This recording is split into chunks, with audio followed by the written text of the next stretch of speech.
Is his work horror?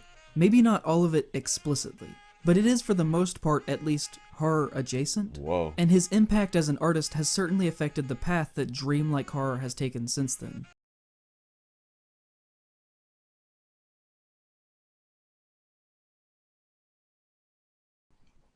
Today I'm back again, but with some slight art documentaries. Our members understand social distancing, being prepared, and overcoming challenges. I'm sorry, was y'all watching that?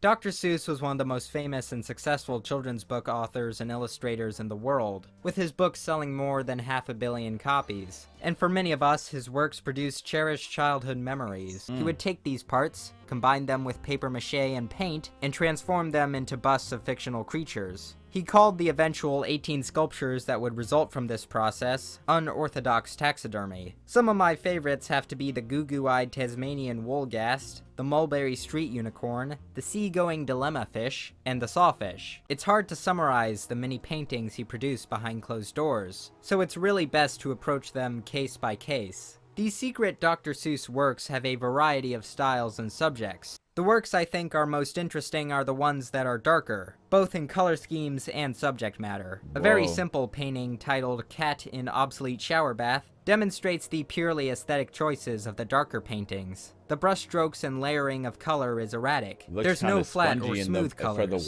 just textural grungy spots forming the environment. The greenish yellow of the shower curtain is reminiscent of mold. Cat from the wrong side of the tracks seems to imply just from the title the subject is an inversion of the child-friendly Cat in the Hat. The face is more angular, his whiskers unkempt, and his aura is overall more sinister. To complement this, we get more Seussian architecture but applied to a pool table, with a bunch of nonsense angles and extreme distortion. One of my favorite details is the beads above his head. Everyone knows the saying, "A cat has 9 lives, right?" Well, let's just say that it seems 8 of his beads are used up, and there seems to be just 1 left. Most people have never heard of him, and he seems to enjoy his place at the periphery. But his work has affected our culture in a multitude of ways, and throughout his life he rubbed elbows with just about every well-known person of the 1960s and 70s.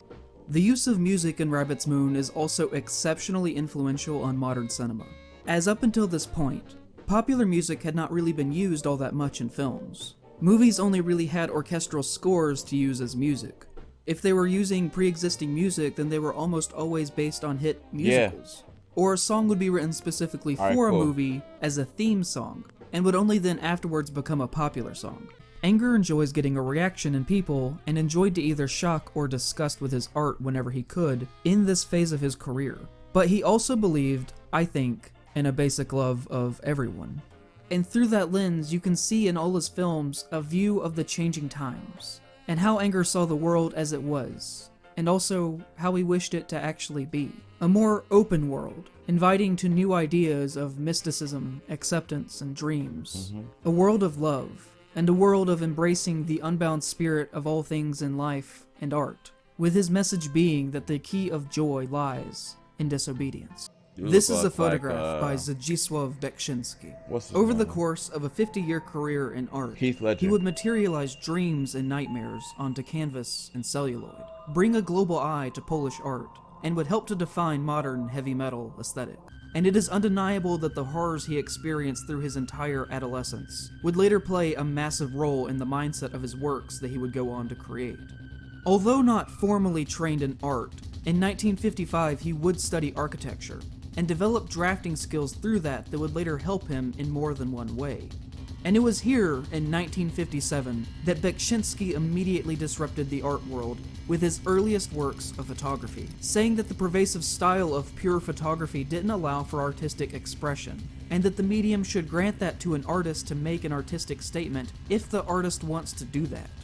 And this philosophy is something that you can see in all of his early photographic works. The subjects are all manipulated, directed, and posed in very specific ways, and were always obscured in some fashion. Every work of art created by Beksiński was untitled. He didn't like the concept of titling art because of the possibility of creating a misconstrued meaning or perceived interpretation of the work from the artist to the audience.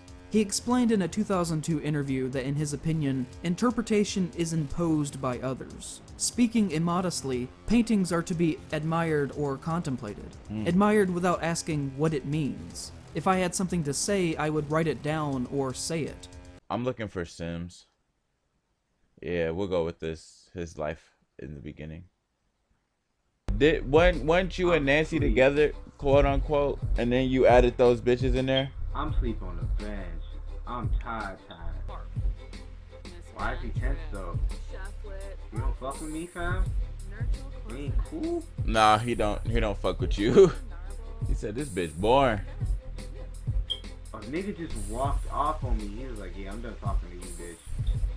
Damn, she thick. This is great. What's good, girl?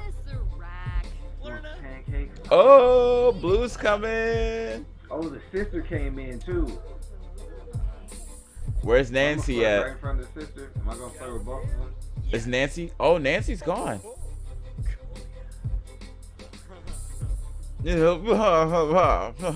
Right in front of the sister. Damn, she said fuck me. She's like, my sister's here. I'm finna go talk to her. She said, oh, him.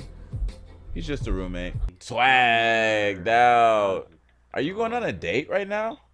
We don't care. We don't care. Shorty, who is that? She look like a little fucking Barbie. That looks very nice on you. Happy birthday. Samzo, quink, Thank you. quink. I appreciate it. She wanted a urinal for her birthday. She wanted. She said, click, click. I don't know what she wanted. Why'd y'all just switch seats and shit?